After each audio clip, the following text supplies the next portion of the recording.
When Prince Harry and Meghan Markle shocked the world by quitting as working royals, nobody could have predicted what was to happen next. Exactly 4 years ago today, the Sussexes sensationally stepped down from their roles to carve out new lives away from the royal fold. However, it appears to have come at a price, with many of their relationships with the royal relatives suffering since what happened that day. In the past 4 years, they've signed multi-million-dollar deals with the likes of Netflix, given a bombshell interview with Oprah Winfrey, and Harry released his controversial tell-all memoir.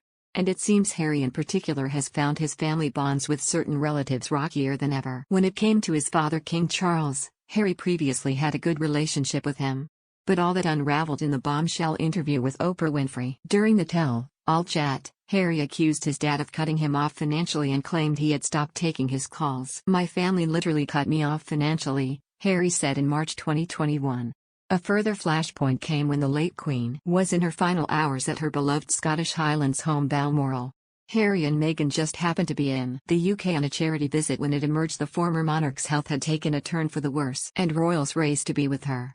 Among them were William, Prince Andrew, Prince Edward and his wife Sophie, who took a flight from London to Scotland. Harry took a separate private jet and wrote in his memoir Spare how he was told wife Meghan shouldn't come with him, as Kate, the now Princess of Wales and wife of William, wasn't going either. He writes his father told him he was welcome at Balmoral but he didn't want her. He explains, "He started to lay out his reason, which was nonsensical and disrespectful, and I wasn't having it. Don't ever speak about my wife that way." He stammered, apologetic, saying he simply didn't want a lot of people around. "No other wives were coming, Kate wasn't coming," he said, "therefore Meg shouldn't." Last year also proved rocky when it emerged Charles had asked Harry and Meghan to vacate their UK home Frogmore Cottage. But in November, and despite the distance, it seems there was a thawing of relations between Harry and his father. It was revealed the Duke of Sussex telephoned the King to wish him a happy birthday as his father celebrated turning 75 on November 14. The Duke of Sussex called his pa following a day of engagements for the monarch, although the pair had barely been on speaking terms for months. Royal sources said it was likely to be a nice surprise for the King, who had not heard from Harry, either by phone or message, for some time. Afterwards, Charles was reportedly still open to hearing from Harry, his dear boy. There was an open invite for the pair to meet whenever he's in the UK, it has been reported, with plans for father and son to talk again soon. But just weeks later, Harry and Meghan's relationship with their royal relatives was put under the microscope yet again due to the release of the controversial book Endgame by Omid Scobie, which reignited a royal race row. However, one royal it seems Harry may have no way back with is his older brother Prince William. The siblings have had a very fraught relationship in recent times, with Harry reflecting that he and William were on different paths during his bombshell interview with Oprah Winfrey in 2021. But their relationship worsened following the death of the late Queen after the accusations Harry publicly leveled at his brother in double tell-alls, his memoir, Spare, and his Netflix documentary. In his autobiography, released just months after the former monarch died, Harry accused William of physically attacking him and pushing him into a dog bowl in a row over Meghan. Harry and Meghan, in their Netflix series 2 months after the Queen's death, claimed Kensington Palace lied to protect William when it issued a statement denying a story he had bullied Harry out of the royal family. Harry also wrote of how Charles pleaded with his 2 sons during a tense meeting at Windsor just after the funeral of Prince Philip, the late Duke of Edinburgh, saying, "Please, boys, don't make my final years a misery."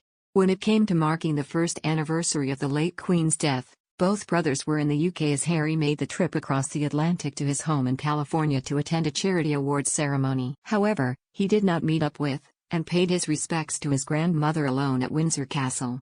Royal expert Jenny Bond previously told The Sun, "Deep down, I'm sure William still loves Harry, but I don't think he can see a way out of the rift that has opened between them. I think William has closed his mind to the prospect of reconciliation with Harry, and I can't see a time when Meghan would be welcomed back into the bosom of the family, or a time when she would ever want to be welcomed back. I doubt that William thinks about them for more than a fleeting moment, and then he probably tries to blank out those thoughts. But it's not just William, who Harry has aimed at, he has also dished on Kate in her widening rift with his wife Meghan. Harry didn't spare Kate any criticism and revealed private details about a falling out between her and Meghan. He also described how Kate grimaced when Meghan borrowed her lip gloss and how the women had a disagreement after the Duchess of Sussex said William's wife had baby brain after Prince Louis was born. Jenny Bond says Kate was hurt and insulted by the attacks by Harry and Meghan, and it's unlikely their feud will be fixed anytime soon. Speaking to OK, she said. When you come from a happy, united family, as Catherine does, it's incredibly hard to understand how people can become estranged. I think she believed the rift could be fixed and, after Prince Philip's funeral, we saw her talking with Harry and obviously encouraging William to do the same. But we now know that it didn't work. In fact, William and Harry had a blazing row right after the funeral. There comes a point when you just have to accept that happy families are not a game that everyone can play. Catherine has been hurt and insulted by things that Harry and Meghan have said, but she and William are a very strong team, and I suspect that, together, they've come to the conclusion that the rift with Harry cannot be fixed in the foreseeable future. They've closed their minds to that possibility and decided to get on with their lives. However, Harry remains best of friends with his cousins Princess Beatrice and Princess Eugenie, it has been claimed. The prince is said to have always shared a close bond with the two York sisters, daughters of Prince Andrew and Sarah Ferguson. Referring to Harry's relationship with Beatrice and Eugenie, an insider told People, they're still the best of friends and talk constantly. They added that tensions between the Sussexes and the firm have been really stressful for the two sisters, and they find it hard to watch because they see both sides. Harry and Eugenie have always understood to be very close, playing together as children and forming a close bond. They are both younger siblings, while their mums were always close. Nigel Crawthorne, author of Prince Andrew, previously told Female, from an early age, Eugenie had to deal with the embarrassing headlines of both her father and mother. Harry had to deal with his share of headlines, too, and this bond between them was a great consolation for them.